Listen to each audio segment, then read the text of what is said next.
Buenas tardes, estamos aquí ultimando detalles para iniciar nuestro Facebook Live el día de hoy.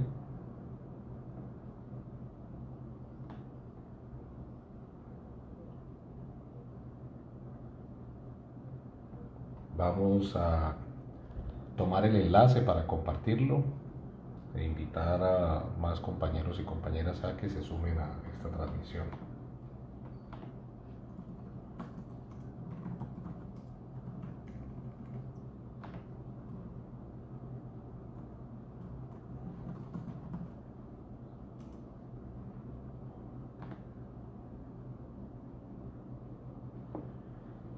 Muy bien, compañero César, un saludo muy especial, compañero en Valledupar que se conecta.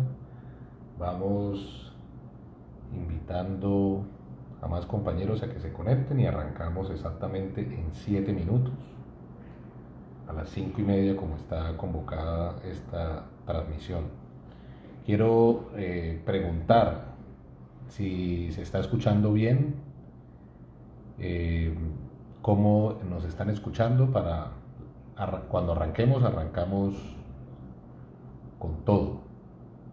Por favor, reportemos cómo está el sonido.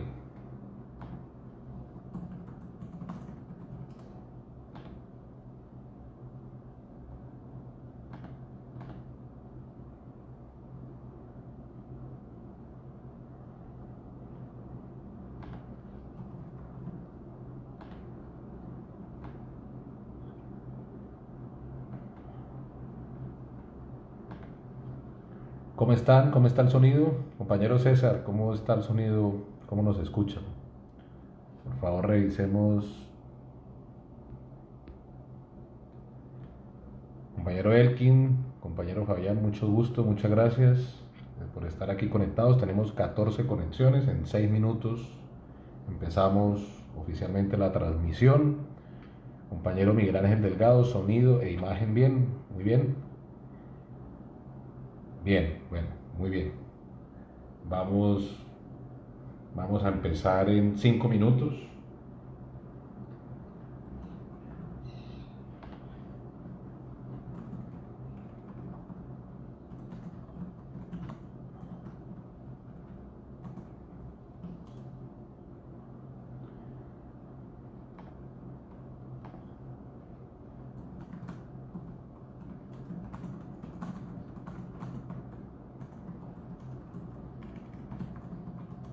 Por favor, vamos a compartir el enlace eh, para enviárselo a los compañeros, compañeras para sumarse a esta transmisión.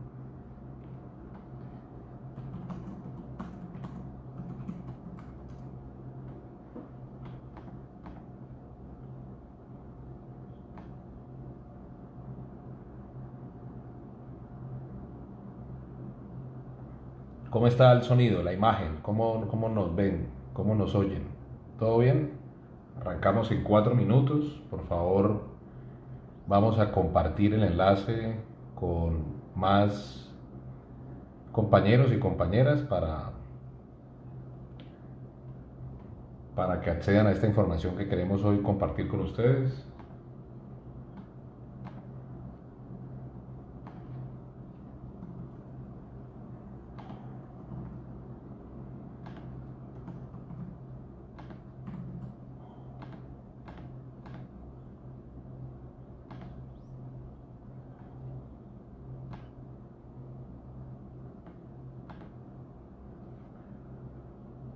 Muy bien, tenemos 22 conexiones a este momento. Son las 5:27. En 3 minutos empezamos, tal y como estaba convocada esta jornada.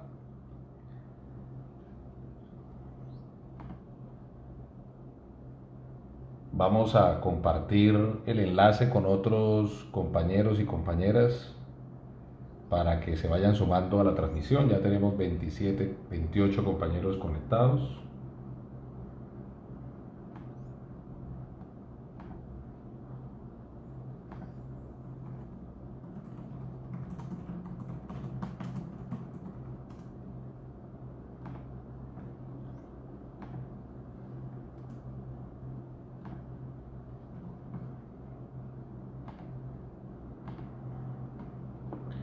38 compañeros conectados desde la CUT Huila. Un saludo muy especial a los compañeros en Neiva.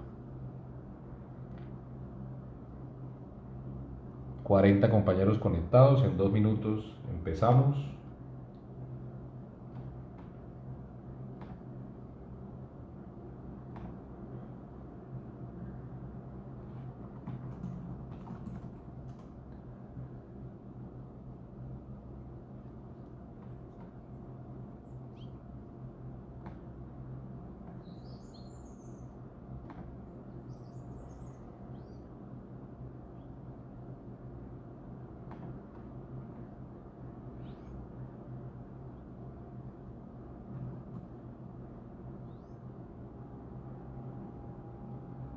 Como vamos con 48 compañeros conectados.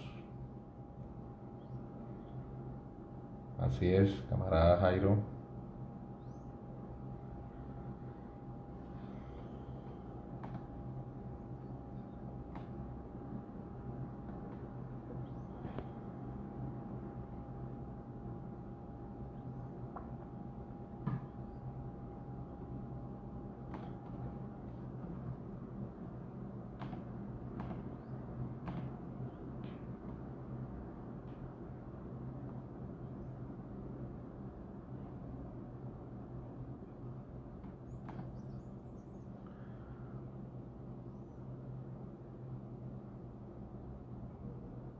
Bueno, compañeros y compañeras,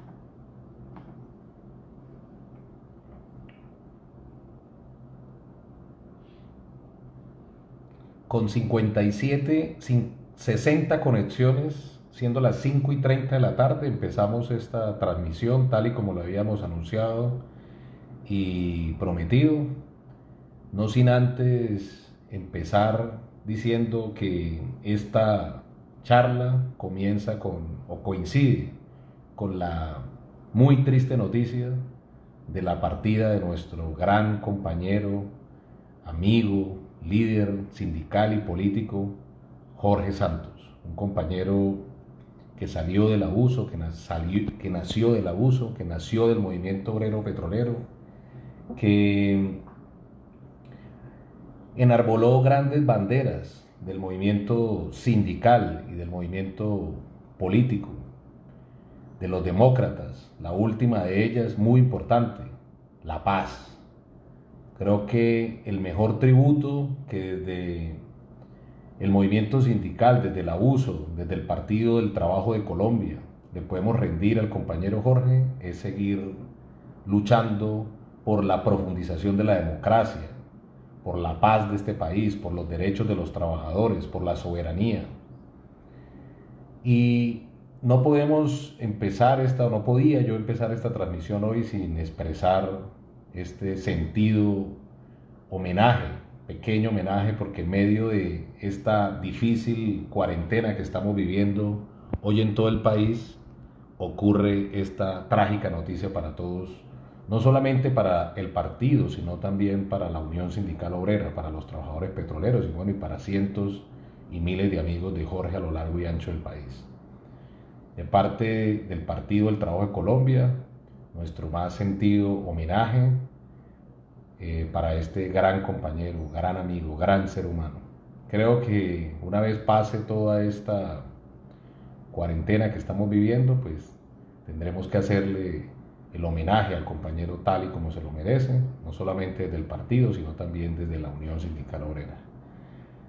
Agradecerles a todos y a todas por, a pesar de esta tristeza, estuvimos incluso valorando la posibilidad de aplazar este encuentro, pero bueno, creemos que por el contrario era muy importante coincidir este tema para poder expresar este mensaje en honor al compañero Jorge Santos. En este momento tenemos 107 conexiones a lo largo y ancho del país. Y bueno, vamos a empezar a conversar un poco sobre lo que nos convoca en esta citación. Denominamos a esta charla que ha venido sosteniendo el Partido del Trabajo de Colombia las últimas 2 semanas para aprovechar esta cuarentena y pues que sigamos profundizando en la formación política, en la formación sindical para pues aprovecharla. Hoy queremos hablar sobre lo que hemos denominado nosotros alternativas políticas o alternativas jurídicas de cara a los abusos empresariales por parte de los empleadores que están cometiendo en esta crisis.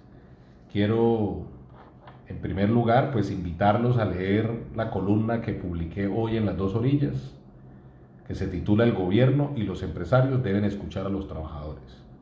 Es una invitación al gobierno y a los empresarios a promover el diálogo social como fórmula para enfrentar la crisis. Porque todas las medidas los empresarios como el gobierno son medidas unilaterales, no se están conversando con los trabajadores, no se están conversando con el movimiento sindical, con los interlocutores sociales. Y los invito a que podamos profundizar sobre estas reflexiones que comparto en esta columna que está circulando desde la mañana de hoy, empezando pues por también las reflexiones que ha hecho el Papa Francisco en sus últimas declaraciones, que son reflexiones en torno a este mundo enfermo, a este mundo desigual, a este mundo cooptado por un modelo económico que cada día subsume a los pobres más en la pobreza y que lleva a los ricos cada día que sean más ricos. Entonces, estas reflexiones es importante que las tengamos en cuenta a la hora de hacer estas valoraciones políticas y de contexto. Quiero desarrollar esta charla con ustedes tratando de sostener un orden, una secuencia lógica para que podamos comprender algunos temas, algunos datos que quiero compartir con ustedes en esta charla. Primero, pues el papel del trabajo y del derecho del trabajo en esta crisis. Porque primero, somos los trabajadores los que estamos frenteando la crisis, son los explotados trabajadores del sector de la salud, que son víctimas generalmente de la tercerización laboral a través de los contratos sindicales, a través de la inestabilidad laboral. Son los trabajadores de la salud los que están sufriendo los bajos ingresos, las precarias condiciones laborales, pero también las precarias condiciones en seguridad y salud del trabajo, los que están allá en las clínicas y en los hospitales, en los puestos de salud, luchando contra este virus, es decir, en la fuerza trabajadora. Pero paradójicamente también son los trabajadores y las trabajadoras los que estamos pagando las consecuencias de esta crisis. Entonces, lo que hemos visto en estas 2 últimas semanas son despidos, suspensiones ilegales de los contratos de trabajo, vacaciones impuestas, licencias no remuneradas impuestas por parte de los empleadores. Y bueno, eso pone de relieve la importancia del derecho del trabajo en esta crisis. Y también somos los trabajadores los que posteriormente a la crisis vamos a restablecer no solamente a las empresas, sino también a la economía de este país. Es decir, ahí está la triple dimensión de la importancia de los trabajadores y del derecho del trabajo en el marco de esta crisis, que es importante ponerla de presente como un elemento de contexto por lo que estamos pasando en estos días. Creo, y también aquí hay una invitación para que leamos un estudio que hizo recientemente la Universidad del Rosario, del Observatorio Laboral, varios estudiosos de allí, en cabeza del profesor Daniel Jaramillo, en la que se puede comprender la fragilidad, la vulnerabilidad de nuestro sistema laboral colombiano. Y creo que es importante mencionar algunas cifras que ese estudio trae a colación, que son cifras públicas, oficiales, para ubicarnos en el difícil contexto que atraviesan o que atravesamos los trabajadores hoy en el país. Por ejemplo, una cifra alarmante: 13 millones de trabajadores del país son informales. Es decir, no tienen acceso a la seguridad social, no tienen contrato de trabajo, no tienen vinculación legal y reglamentaria. Son trabajadores, de esos 13 millones, son 10 millones por cuenta propia y 3 millones de trabajadores domésticos y sin remuneración. Es decir, esa es la condición que viven cerca del 70% de la población económicamente activa en Colombia. Y a eso hay que sumarle cerca de 3 millones de colombianos que viven en el desempleo. Recordemos que las últimas tasas de desempleo, y eso que no estamos calculando todavía la que está generando esta crisis social y laboral, la que está generando esta crisis sanitaria, pero hay cerca de 3 millones de colombianos y colombianas en el desempleo. Antes, hoy son más, con ocasión a todos estos despidos arbitrarios que estamos recibiendo hoy en día. Y a esto hay que sumarle una cifra que siempre es necesario poner de presente porque demuestra la poca capacidad de interlocución del movimiento sindical por su cifra marginal. Somos el 4% de trabajadores del país, los trabajadores organizados en sindicatos. Y eso obviamente dificulta la situación de los trabajadores en el país porque pues si la situación es crítica donde hay organizaciones sindicales, pues imaginemos donde no las hay. Por eso hemos venido diciendo que esta crisis también tenemos que verla como una oportunidad para que el movimiento sindical crezca. Es decir, no solamente construyamos propuestas, acompañemos a los trabajadores en las dificultades que están atravesando, sino que tenemos que reinventarnos. Y por estos días, precisamente el senador y líder político Gustavo Petro ponía un trino en ese sentido. Decía, es necesario que, por ejemplo, utilicemos las redes, utilicemos la página web para afiliar trabajadores, para hacer redes con otros sectores del trabajo que no son los trabajadores formales, porque hoy los trabajadores formales, es decir, los que tienen un contrato de trabajo y una vinculación legal y reglamentaria, somos exóticos, somos un asunto extraño en el país. La mayoría de trabajadores en el país no tienen contrato de trabajo ni vinculación legal y reglamentaria. Son trabajadores tercerizados, explotados, informales, desempleados, que viven del rebusque. Y el movimiento sindical tiene que mirar hacia a ese grueso número de trabajadores y organizarlos. Y por eso creo que este momento de crisis, este momento de reflexión nos debe llevar a eso. Y por eso menciono estas cifras que son dramáticas y obviamente conocidas por los sectores del trabajo para llamar a la solidaridad y sobre todo a la empatía. En ocasiones nosotros con un contrato de trabajo, con condiciones laborales medianamente estables, con condiciones de trabajo decentes, producto de la sindicalización o de la fuerte sindicalización en un sector económico del país, perdemos la empatía. Desde nuestros privilegios perdemos la empatía con esos millones de trabajadores y trabajadoras que viven del rebusque, que hoy, en estas 2 semanas de confinamiento que vamos a completar, no tienen literalmente para comer.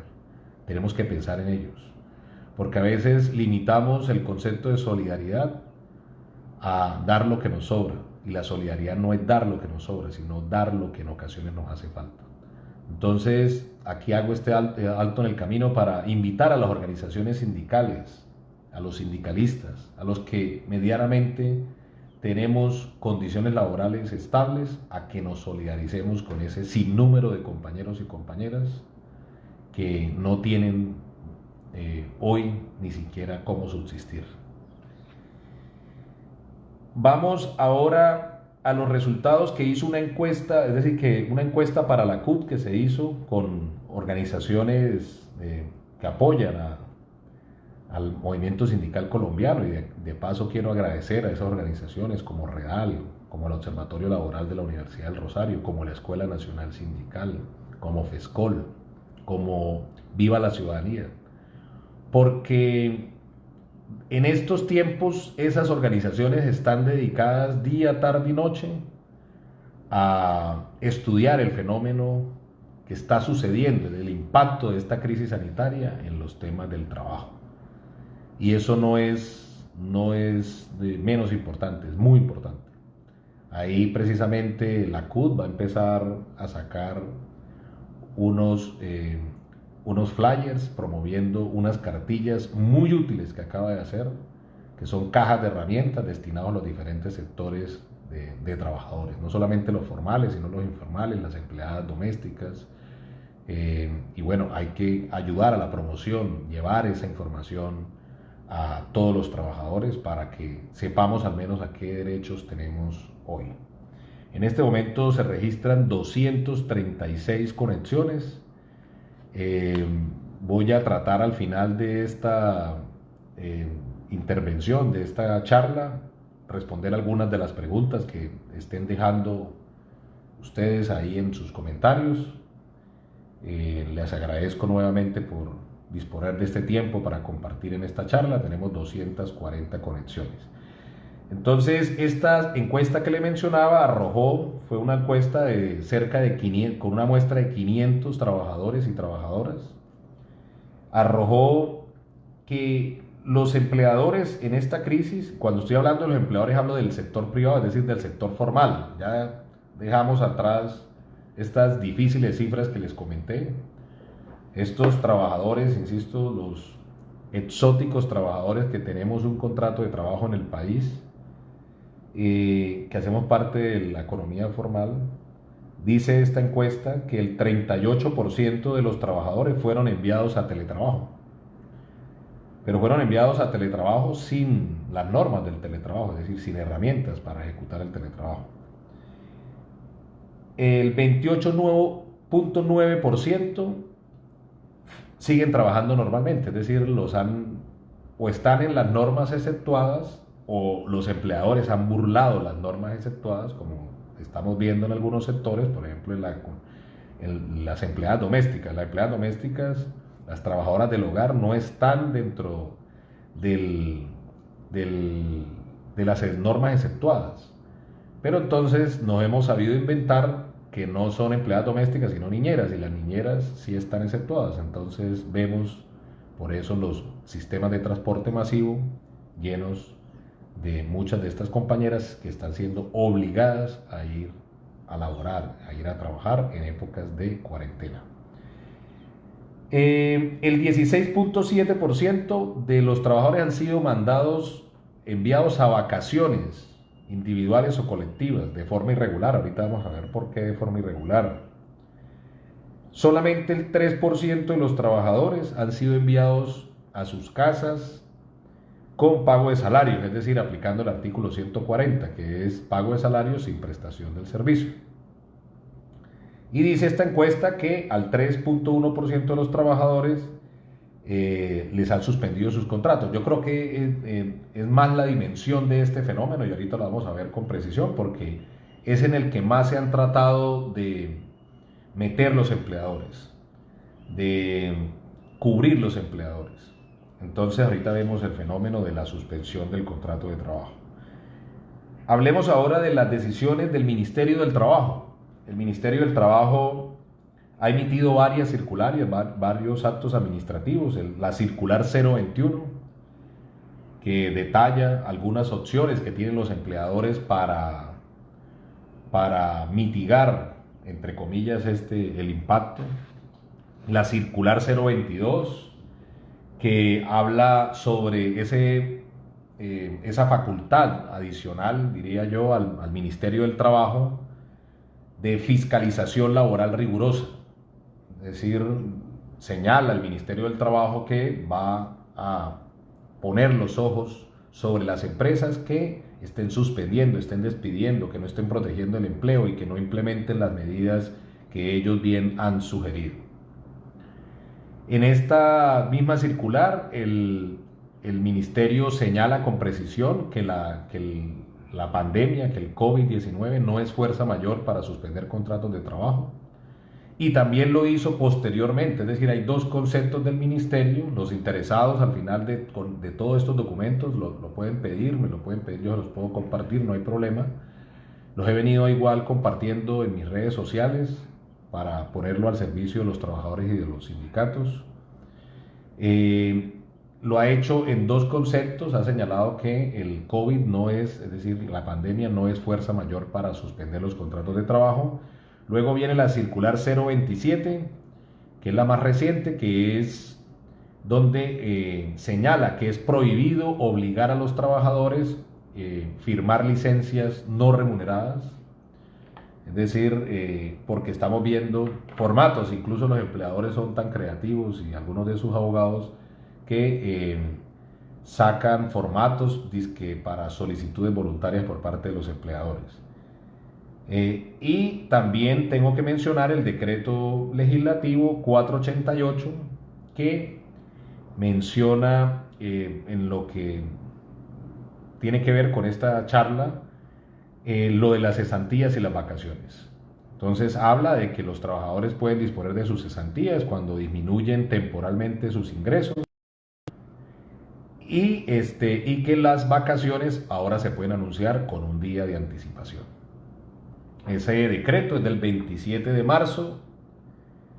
Y antes de iniciar aquí esta charla con ustedes, vi que el ministerio acaba de expedir el decreto 853 del año 2020. Estamos viendo muchas normas, es obvio que en el marco del estado de excepción se estén profiriendo normas y pues desde el punto de vista laboral estamos haciendo seguimiento, revisión, tratando de hacer nuestras opiniones críticas, nuestras valoraciones.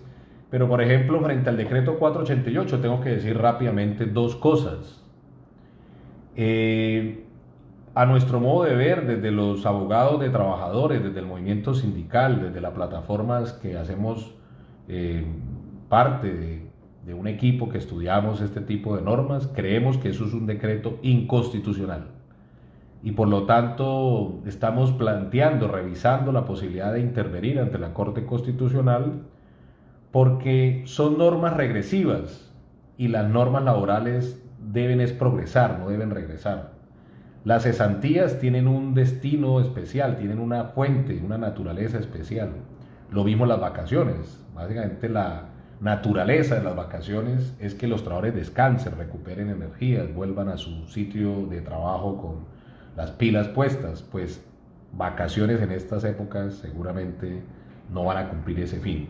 Por eso nosotros creemos que particularmente esas dos normas atentan contra el principio de progresividad de las normas laborales, son normas regresivas y por lo tanto inconstitucionales.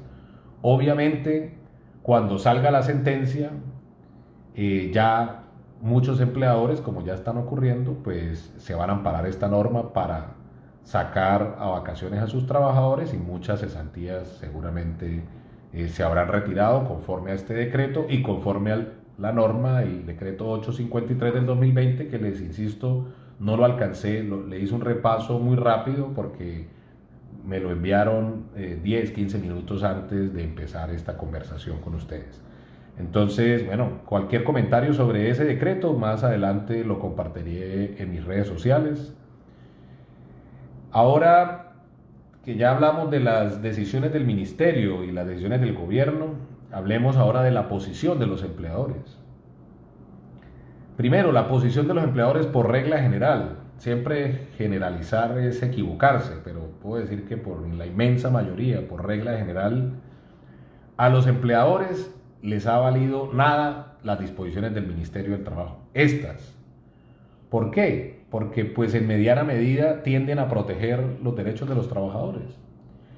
Mientras siguen aplaudiendo la circular 049 del año 2019 que les facilitó el despido expresa de trabajadores con estado de debilidad manifiesta, pues estas medidas no les ha gustado a muchos empleadores. Incluso un empleador en el sector petrolero me contestó que esas normas eran muy confusas y que como eran muy confusas ellos no las iban a aplicar, que el ministerio se estaba extralimitando, que ellos consideraban que era equivocada la apreciación del ministerio. Es decir, cuando el ministerio medianamente dice algo, que puede ser usado por los trabajadores para defender sus derechos, entonces a las empresas no les sirve.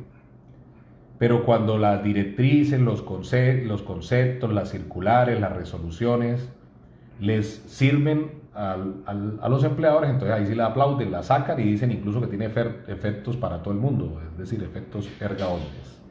Lo mismo pasa con la jurisprudencia. Cuando la jurisprudencia le sirve a los trabajadores, los empresarios dicen que no tienen efectos erga omnes, es decir, para todo el mundo, sino que tienen efectos entre las partes. Pero cuando les sirve a ellos, entonces sí no la pretenden aplicar a todos los trabajadores. Entonces, las decisiones del ministerio por posición del empleador no vienen de los empleadores, por regla general en el país, no vienen siendo cumplidas, no vienen siendo acatadas, vienen siendo desconocidas.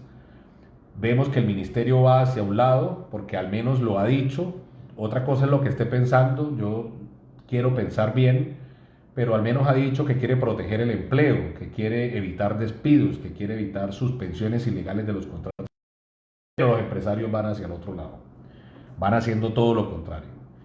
Entonces, eso vemos, eso que demuestra pues que el ministerio es débil, es frágil, le falta firmeza, le falta dientes para poner en cintura a los empleadores. Si bien es cierto que les permite imponer sanciones hasta de 5.000 salarios mínimos, pues está siendo muy débil, salvo lo de OMA, es decir, lo que hizo el ministerio en la Dirección Territorial de Medellín contra OMA. No he visto y no conozco otras acciones que se hayan hecho. En Barranca tengo entendido que el ministerio iba a empezar a enviar acciones preventivas en contra de las empresas, convocándolos a reconsiderar las medidas, a discutir algunas con las organizaciones sindicales, pero más allá de eso, no sé si en el resto del país el ministerio cómo se esté comportando. El ministerio puede hacerlo, tiene herramientas para hacerlo y debería hacerlo, tomar medidas no solamente preventivas, sino convocar escenarios de diálogo tripartito, pero también tiene las medidas sancionatorias. Y nosotros debemos exigirle al ministerio que haga ese trabajo. También tengo que mencionar en este momento la OIT. La OIT emitió un documento el pasado 27 de marzo muy importante. Son 33 hojas de preguntas y respuestas sobre qué hacer en las relaciones laborales en el marco de esta crisis. Y empieza por destacar algo que en la columna que escribí esta mañana y que los reitero a quienes ahora se conectan, que los invito a leerla. Y hacía mención a algo, decía que era muy importante, que era fundamental, indispensable para superar la crisis, para enfrentar la crisis, porque apenas estamos enfrentándola. Y obviamente después viene el trabajo de superarla, el diálogo social. Y creo que los empleadores están desestimando eso. Por eso mi primera invitación al gobierno es convoque a la Comisión Nacional de Políticas Salariales y Laborales. Mi invitación a las empresas es convoquen a las organizaciones sindicales. Las organizaciones sindicales tenemos propuestas, tenemos ideas y tenemos capacidad de construir fórmulas para que nos permitan pasar al otro lado de la crisis y posteriormente de la crisis restablecer la economía de este país, obviamente restablecer las empresas. Necesitamos empresas, nosotros no queremos acabar empresas, necesitamos empresas para que haya empleo. Desafortunadamente las empresas en Colombia no se comportan a la altura del momento, no se están comportando a la altura del momento. Entonces este documento de la OIT creo que cae como anillo al dedo, los invito a que lean este documento y resuelve varias preguntas sobre salarios, sobre seguridad y salud en el trabajo, sobre temas de salud, sobre qué hacer a la hora de suspender un contrato de trabajo. Obviamente utiliza normas internacionales del trabajo, algunas publicadas por Colombia, pero creo que es importante la luz que nos da de cómo abordar estos temas, desde el tripartismo, porque recordemos que la OIT es un organismo especializado de las Naciones Unidas conformado tripartitamente, es decir, entre empleadores, trabajadores y gobiernos. Entonces sería un documento que debería ser seguido por los empleadores y sobre todo por el gobierno. Creo que el gobierno no lo está haciendo, el Ministerio del Trabajo no está usando las normas internacionales del trabajo para enfrentar esta crisis y no está usando el diálogo social. Creo que debemos reclamarle tanto a las empresas como al gobierno escenarios de diálogo social. Y las preguntas más frecuentes que he recibido, ahí vamos decantando. Quiero recapitular rápidamente lo que hemos hablado para quienes se conectan a esta hora. Tenemos 253 conexiones. Hemos mencionado el panorama del trabajo, primero la importancia del trabajo, de los trabajadores, del derecho al trabajo en esta crisis. Hemos mencionado un estudio de la Universidad del Rosario que también los he invitado a leer sobre la vulnerabilidad, la fragilidad, la debilidad del sistema laboral colombiano, del mundo del trabajo. Tenemos mucho desempleo, mucha informalidad, pocos trabajos formales.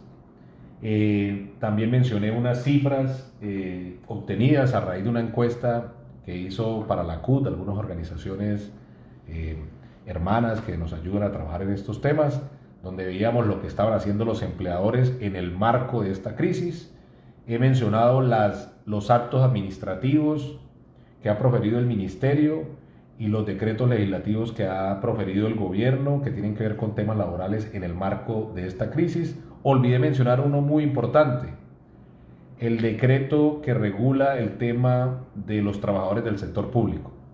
Muy bueno, ese tengo que destacarlo, tiene normas protectoras en favor de los trabajadores, de los servidores públicos, de los empleados públicos, de los de vinculación legal y reglamentaria, pero también de los prestadores de servicios.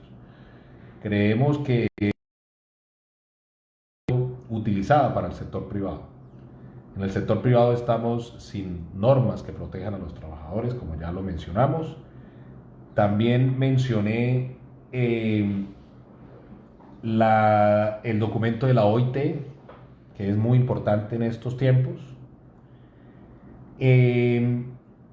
La actitud de los empleadores frente a estas recomendaciones, tanto de la OIT como del gobierno de trabajo, como del gobierno, digo, el Ministerio del Trabajo. Y vamos a entrar a las preguntas más frecuentes que hemos recibido en estas 2 semanas. La suspensión del contrato de trabajo. La suspensión del contrato de trabajo, según el artículo 51, numeral primero, que han utilizado los empleadores para suspender masivamente los contratos de los trabajadores, dice que es posible la suspensión de los contratos por fuerza mayor o caso fortuito. Sin embargo, los empleadores no han leído esa norma sistemáticamente, armónicamente con otras normas, particularmente con el numeral segundo y el numeral quinto del artículo 67 de la Ley 50 del 90. El numeral segundo de esta norma señala que esa causa debe ser comprobada por el Ministerio del Trabajo. Veo conceptos de abogados de los empresarios diciendo que simplemente necesita notificarse. No necesita notificarse simplemente, se necesita comprobar. Es decir, así es el término, ese es el verbo rector que utiliza la norma. Incluso en el manual del inspector del trabajo señala que el inspector debe dejar constancia en el acta de la circunstancia, es decir, que no basta con ir a radicarle una notificación al ministerio, sino que se necesita su comprobación. Y este pequeñísimo detalle se le está olvidando a los empleadores, lo que constituye en mi concepto una violación al debido proceso administrativo y por lo tanto una violación también a la ley sustantiva. Entonces, la suspensión del contrato de trabajo por fuerza mayor o caso fortuito, omitiendo este pequeño paso, es ilegal. Pero además, la fuerza mayor y el caso fortuito, ya el ministerio lo ha dicho en 2 conceptos, el COVID, es decir, la pandemia, la crisis sanitaria que tenemos, no es fuerza mayor ni caso fortuito. Y entonces, ¿qué pasa si estas suspensiones de trabajo son ilegales? Les puede salir muy caro a los empresarios, porque las consecuencias de que se declaren ilegales las suspensiones colectivas de estos contratos de trabajo es que se aplique el artículo 140, es decir, que esos trabajadores tienen derecho a todos los salarios, a todas las prestaciones y a todos los aportes de la seguridad social. Entonces, señores empleadores, eso es algo muy delicado. Esta crisis es temporal, pero les recuerdo que para demandar se tienen 3 años, se tiene derecho a hacerlo dentro de los 3 años siguientes. Entonces, seguramente se van a inundar los despachos judiciales y los inspectores del trabajo con muchos de estos reclamos. Porque he venido diciendo estas 2 semanas, estos trabajadores que hoy están siendo vulnerados en sus derechos, maltratados por sus empleadores, son los mismos que van a volver a los puestos de trabajo. Son los mismos que van a restablecer las empresas. Son los mismos que van a restablecer la economía de este país. Entonces, lo primero, las suspensiones están siendo ilegales, están mal conceptuadas. Y esto lo he explicado en detalle en el blog que tengo donde comparto este tipo de cosas y también en las acciones jurídicas que les he compartido. He redactado una solicitud de fiscalización laboral rigurosa a las empresas y redacté en este fin de semana una acción de tutela para iniciar contra las empresas que han pretermitido este paso. Y ahí se explica en detalle los argumentos de hecho y derecho que han venido vulnerando los empleadores al suspender contratos de trabajo. Con esto creo que recojo varias de las preguntas que les he visto que me han formulado en esta transmisión. Tenemos 261 compañeros y compañeras conectados a este momento. Un saludo muy especial para todos los compañeros y las compañeras de la Unión Sindical Obrera que veo en sintonía. La otra pregunta muy frecuente, las vacaciones. Apenas empezó esto, los empleadores empezaron a sacar a vacaciones a la lata a los trabajadores, individualmente o colectivamente. Y recuerden que el artículo 187, busquen la norma del Código Sustantivo del Trabajo, señala que las vacaciones tienen que anunciarse 15 días antes. Y las vacaciones, su naturaleza es descansar, eso es un descanso remunerado, porque otros empleadores, por ejemplo en el sector petrolero, estamos viendo empleadores que están mandando a los trabajadores a vacaciones sin plata, lo cual es absurdo.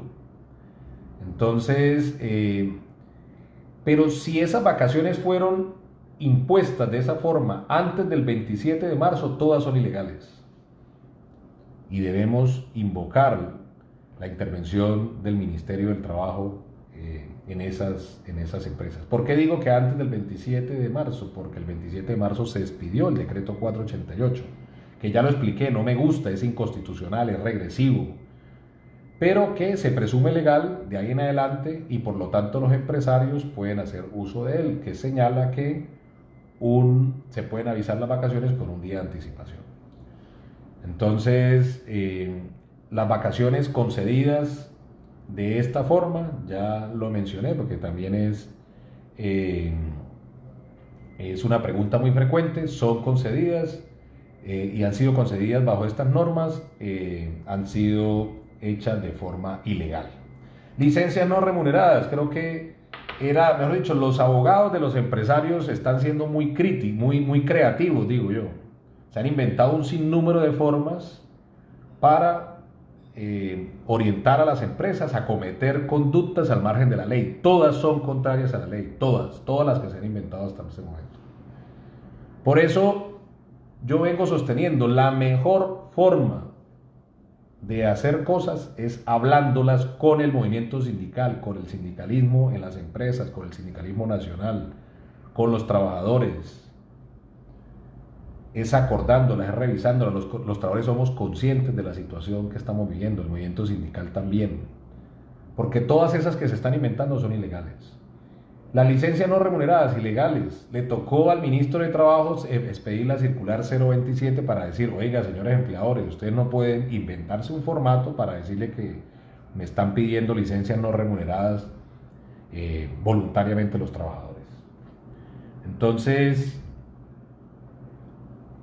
en ese sentido, las vacaciones, las licencias no remuneradas, como están siendo ahorita aplicadas en muchas empresas, vienen haciéndose de forma totalmente ilegal. Porque la jurisprudencia de la Corte Suprema lo que ha dicho es que uno no puede cambiar los hechos para vulnerar derechos. Uno no puede alterar los hechos para violar derechos que en principio son irrenunciables.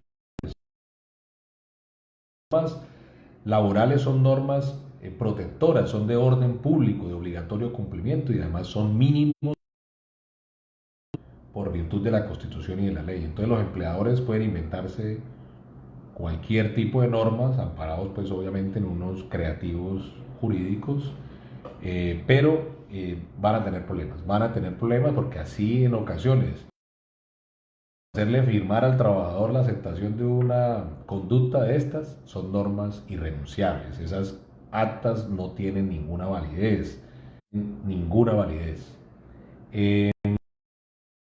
Registran a este momento 250 conexiones. Quiero confirmar porque quiero confirmar, por favor escríbanme si se está transmitiendo, si está ok hasta ahora la transmisión.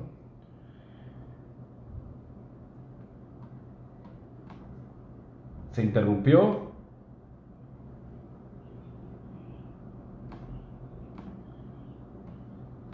¿Se interrumpió o no? Estamos ok.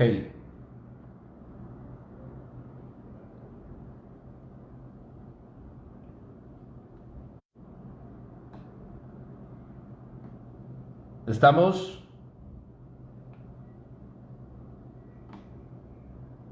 ¿Tenemos conexión nuevamente? Veo que hay comentarios. Por favor, me confirman si hay conexión.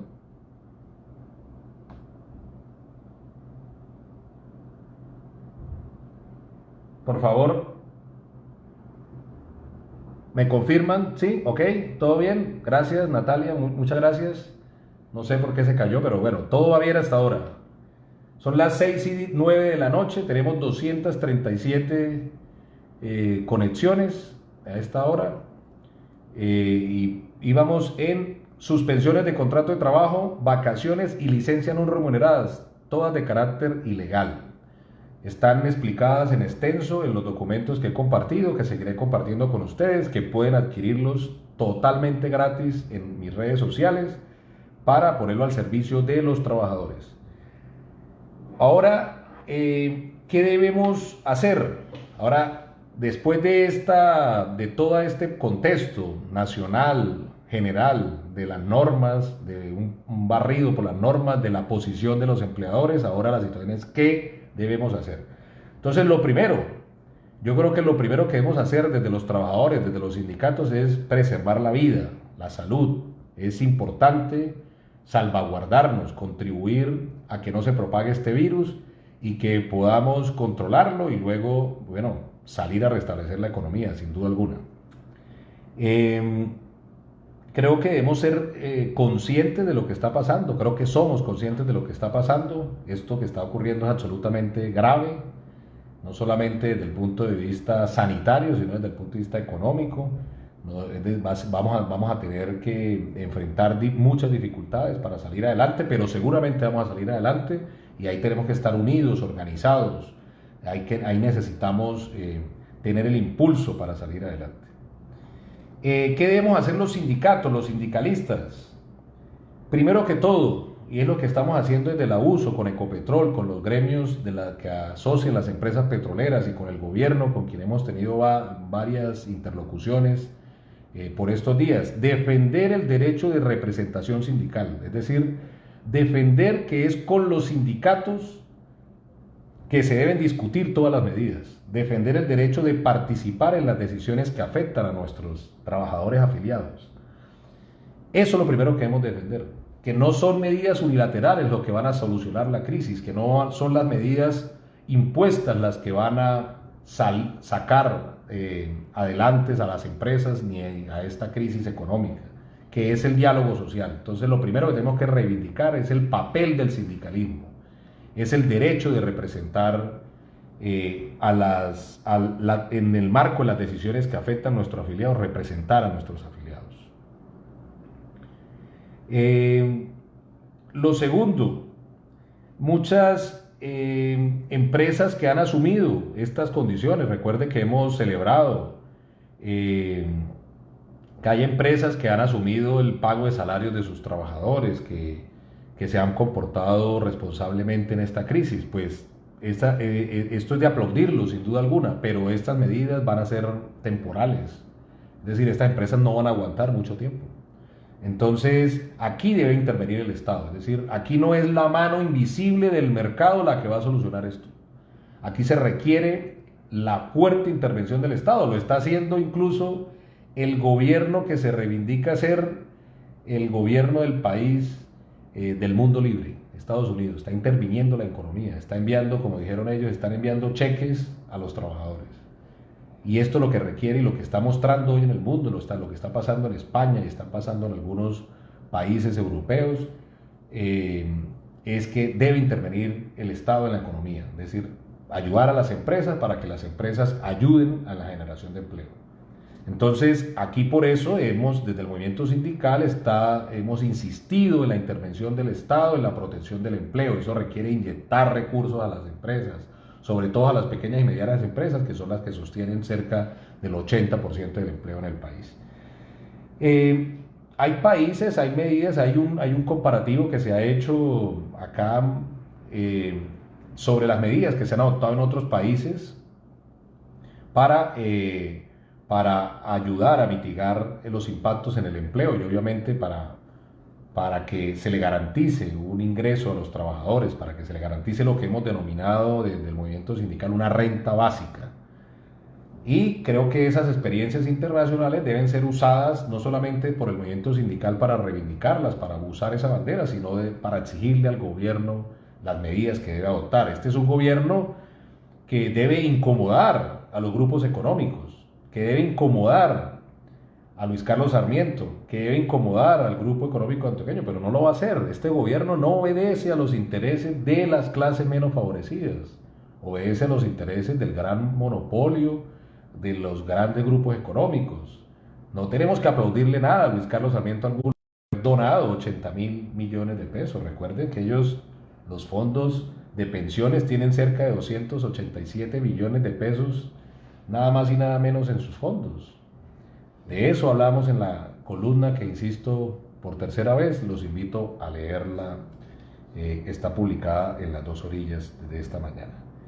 Y bueno, y nosotros desde el movimiento sindical pues hemos tenido propuestas para presentarle a las empresas. Básicamente la principal, que se aplique el artículo 140, es decir, que se mantenga vigente el contrato de trabajo, que se paguen los salarios, así no haya prestación del servicio, porque pues esta crisis no la hemos generado los trabajadores. Pero ahí tenemos un sinnúmero de propuestas. Vea, por ejemplo, esta semana leí una entrevista que le hacen a Unai Sordo, es un líder sindical, a mi modo de ver el líder sindical, el presidente de las comisiones obreras, joven, carismático, y obviamente comparto su visión del sindicalismo, comparto su visión frente a cómo se está abordando la crisis. Obviamente en España hay un gobierno progresista, un gobierno que está interviniendo fuertemente para salvar el empleo, sacaron normas para impedir los despidos, pero obviamente inyectándole a las empresas. Y él propone, por ejemplo, una licencia remunerada donde los trabajadores se comprometan que una vez pase la crisis lo repongan con trabajo, es decir, para que ayudemos a restablecer las empresas y la economía. Yo personalmente, esto puede ser controversial, pero yo personalmente estoy de acuerdo en que eso debemos proponerlo, es decir, debemos también ser propositivos y obviamente agarrarnos de la mano para salir al otro lado de la crisis. Hay un tema controversial, las vacaciones, ya lo mencioné sobre que en medio de una crisis tan complicada como esta, nosotros en el sector petrolero, por ejemplo, tomamos la determinación de proponer el uso parcial de las vacaciones, es decir, no todas las vacaciones, para mitigar los impactos de esta crisis, pero que queden días de vacaciones para que los trabajadores, una vez pase la crisis, puedan disfrutarlas, compartirlas en familia, viajar, porque tampoco es tan cierto que todos los trabajadores en sus vacaciones viajen, es decir, aquí el trabajo es bastante precario a pesar de tener derechos a las vacaciones, no se tienen los suficientes ingresos para disfrutar, entre comillas. Entonces, ahí creemos que podemos buscar fórmulas para juntos compartir, por decirlo así, como lo dijo Unai Sordo, ser corresponsables en esta crisis, es decir, posterior a la crisis, para buscar salidas conjuntas e ir adelante, tras tratar de salir al otro lado de la crisis. Entonces, hay fórmulas. El movimiento sindical, la Central Sindical Internacional, hizo una recopilación sobre las experiencias que se han venido haciendo en varias partes del mundo. Por ejemplo, los empresarios y los sindicatos en Alemania sacaron un comunicado conjunto y dijeron, bueno, juntos vamos a trabajar para sacar adelante este país, no solamente durante la crisis, sino posterior a la crisis. Y esas experiencias, pues obviamente la quisiéramos aplicar en un país, pero en Colombia no hay democracia, no hay democracia mucho menos en las empresas, no hay diálogo social en las empresas y aquí lo que hay es un total desconocimiento por los derechos de los trabajadores y del sindicalismo.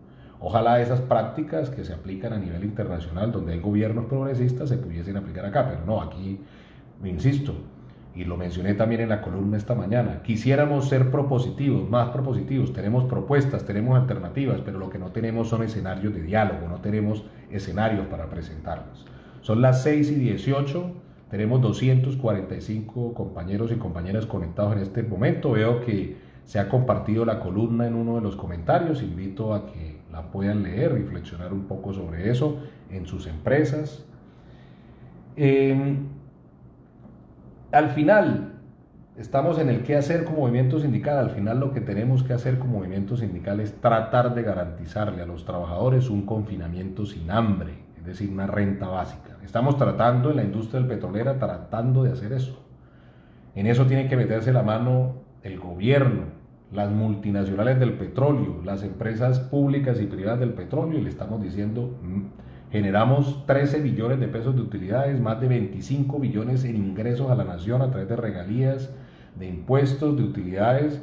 Es justo que se meta la mano al drill para poder construir un fondo que les permita un medio de subsistencia a los trabajadores. Eso lo estamos diciendo en el sector petrolero, pero debería ser un reclamo nacional, es un reclamo nacional para garantizar la renta básica en épocas de cuarentena y de confinamiento, es decir, para que los trabajadores puedan confinarse, puedan estar en cuarentena, pero no se mueran de hambre, literalmente hablando. Ese es el reclamo desde el movimiento sindical.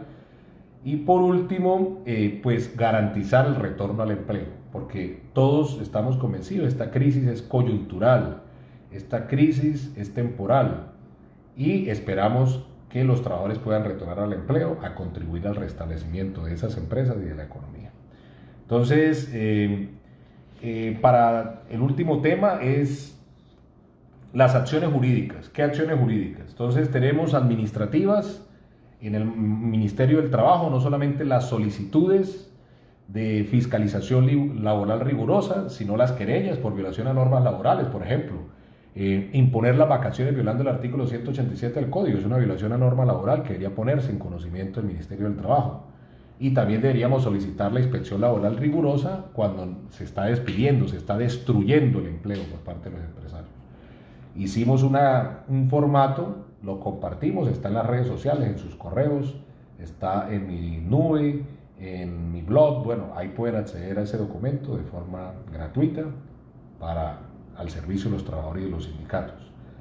Las acciones judiciales, las acciones de tutela, las acciones ordinarias, como ya les había dicho, ahí está proyectada una acción de tutela para que la usen los sindicatos que han sido víctimas de suspensiones colectivas de contratos de trabajo, porque a mi modo de ver viola 3 derechos fundamentales. Primero, el derecho de asociación en la dimensión que desconocen al sindicato de participar en las decisiones que afectan a sus afiliados. Eso hay jurisprudencia de la Corte Constitucional, viola incluso ese documento de la OIT muy reciente, ahí está bien explicado. Viola el derecho al debido proceso administrativo porque el empleador se está saltando el procedimiento que establece la Ley 50 de 1990 para suspender contratos, y viola el mínimo vital porque va a sustraer a los trabajadores de los medios de subsistencia, que en la fuerza de trabajo es el salario. Entonces, les pediría simplemente a los compañeros que hagan uso de esas tutelas, que nos compartan los resultados de las mismas, para obviamente socializar porque esta crisis vamos a estar en un buen tiempo en ella. Yo creo que esto no va a terminar el 13, ya Claudia López ayer lo anunció, que íbamos a extendernos un poco más y bueno, nos toca ayudarnos. Este es el momento de la solidaridad, de la empatía, de la colaboración mutua, de estrechar los lazos de hermandad entre nosotros para, ojalá, como decía por aquí la compañera Nidia, pudiésemos hacer los sindicatos de rama, hacer los sindicatos fuertes que tengan capacidad de negociación colectiva. Veo conectado a mi compañero Igor, presidente de Sintrocarbón, con quien tenemos ese sueño, ojalá podamos materializar prontamente, de unir los trabajadores del carbón y los trabajadores del petróleo y los trabajadores de la energía, del gas, en un gran sindicato de la energía para el país. Ahí están las acciones jurídicas y por último, no podemos dejar de protestar, compañeros. Estamos en confinamiento, estamos en cuarentena, pero eso no significa que no podamos protestar. Creo que tenemos que usar las redes sociales para hacer nuestras acciones de protesta contra toda esta arbitrariedad, contra el gobierno, contra las empresas que están actuando al margen de la ley laboral. Tenemos que unirnos en redes, participar en las tendencias de uno u otro sindicato, ser solidarios incluso hasta en las redes. Pudimos como uso, y agradecemos el apoyo de todos los que nos apoyaron en esa tendencia, hacer tendencia la semana pasada el hashtag masacre laboral, donde poníamos de presente más de 1.500 compañeros a los que se les terminó el contrato en la refinería. Salimos en 2 medios de comunicación nacional, en muchos medios de comunicación local. Ha generado espacios de diálogo social en las regiones. Es decir, eso demuestra lo importante que son las redes sociales en tiempos de confinamiento para la lucha sindical y la lucha política. No podemos dejar de protestar, no podemos dejar de luchar, no podemos bajar la guardia. Siempre será mejor hacer algo que no hacer nada. Le aprendí a mi compañero, amigo y maestro Fabio Arias, que siempre nos ha dicho a sus pupilos: siempre será mejor hacer algo que no hacer nada. Pues bien, estamos haciendo cosas todos los días. Puede que fracasemos en el intento, pero bueno, lo volveremos a insistir y así seguiremos insistiendo hasta la victoria final. Una recomendación frente a este tema, ya mi última recomendación para revisar algunos comentarios y tratar de responder algunas preguntas. Hay un documento que me gusta mucho, siempre lo recomiendo, se llama De la huelga al boicot, de la huelga al boicot. Es un documento escrito en portugués por el maestro Márcio Túlio Viana, asesor jurídico de la CUT Brasil, profesor de la Universidad Externado de Colombia, acá, pero se puede traducir fácilmente al español. Yo lo tengo en versión del español, por si alguien lo quiere, donde precisamente reflexiona sobre esto, es decir, sobre la necesidad de apropiarnos de las marcas de las empresas para nuestra lucha colectiva. Y es un documento que viene como anillo al dedo en estos tiempos, porque queremos ir al meeting, queremos ir a la protesta, queremos ir a la huelga, pero no podemos. Estamos confinados por la salud, por la vida, por la integridad, por el decreto, que esto es una crisis sin precedentes en la historia del país. Pero eso no quiere decir que no podamos seguir luchando. Tenemos que seguir luchando. Ahí están los mecanismos jurídicos. Se han puesto de presente correos electrónicos tanto en el Ministerio del Trabajo como en la rama judicial para interponer las acciones administrativas o judiciales. Ahí están las redes sociales para que trabajemos con los compañeros, con los sindicatos, con los trabajadores. Este es mi primer Facebook Live, pero prometo hacer más con este tipo de mensajes. El próximo 16 de abril voy a dictar un taller sobre arbitramiento laboral. Prometo organizar algunos otros talleres en estas épocas de cuarentena para que utilicemos la tecnología en la organización de los trabajadores. Les cuento para finalizar una anécdota. En esta crisis nos ha servido para afiliar trabajadores, para aforar trabajadores en la comisión de reclamos y impedir con ellos obviamente su despido, para recoger inquietudes y organizar pliegos de peticiones y a través de los pliegos de peticiones generar fueros circunstanciales. Entonces tenemos que utilizar esta crisis como una oportunidad para reinventarnos y para crecer. Bueno, termino diciendo nuevamente para los que no estaban al principio, esta es la mejor forma de reivindicar, de hacerle un tributo a nuestro gran amigo, compañero Jorge Santos. Seguir en la lucha política, seguir en la lucha sindical. Eso fue lo que él particularmente me enseñó, lo que nos ha enseñado a los que hemos tenido el privilegio de compartir con él a lo largo y ancho del país. Y bueno, estaremos en este trabajo. Entonces, voy a mirar aquí rápidamente. No sé si Natalia por el WhatsApp me puede ayudar a filtrar algunas preguntas, pero bueno, voy a tratar de revisarlas aquí mismo en el computador para ver si respondo algunas 2 o 3 preguntas. Sin embargo, he tratado de las preguntas que me han hecho, pues las traté de recoger en esta charla, que espero que haya sido útil para ustedes. Obviamente están todas mis redes sociales abiertas, mi WhatsApp, que es 300-810-6911, disponible a los trabajadores, trabajadoras, a las organizaciones sindicales hermanas. Invitarlos para que mañana también se sumen a la siguiente charla que está previsto desde el Partido del Trabajo de Colombia para utilizar estos tiempos de la cuarentena al servicio de la formación política y sindical. Y creo pues que básicamente las preguntas están relacionadas con lo que hablamos, es decir, las suspensiones, las vacaciones, las terminaciones de los contratos de trabajo. Eh, bueno, yo realmente muy complacido porque, bueno, fue un éxito este Facebook Live. Tenemos a este momento 256 conexiones, 293 comentarios. Ha sido compartida 107 veces, 158 reacciones y obviamente esto me motiva a que preparemos una próxima y rápidamente. Muchas y muchas gracias. Bueno, preguntan algo de los contratos de aprendizaje. A los contratos de aprendizaje, como no son contratos de trabajo, de todas formas hay jurisprudencia en la Corte Constitucional que le ha extendido a los contratos de aprendizaje algunos efectos de los contratos de trabajo. Por ejemplo, la estabilidad laboral reforzada. La estabilidad laboral reforzada se extiende a los contratos de aprendizaje. Entonces yo creo que aquí en el caso concreto, si lo terminan, si lo suspenden, habrán que revisar cómo pudiese protegerse. Pero sí, se viene presentando la terminación de los contratos de aprendizaje. Yo creo que lo que hace es interrumpir, obviamente, el periodo de práctica que tiene que cumplir. Habrá que hablar con el SENA. Yo creo que en esto nuestro compañero Fabio pudiese ayudarnos.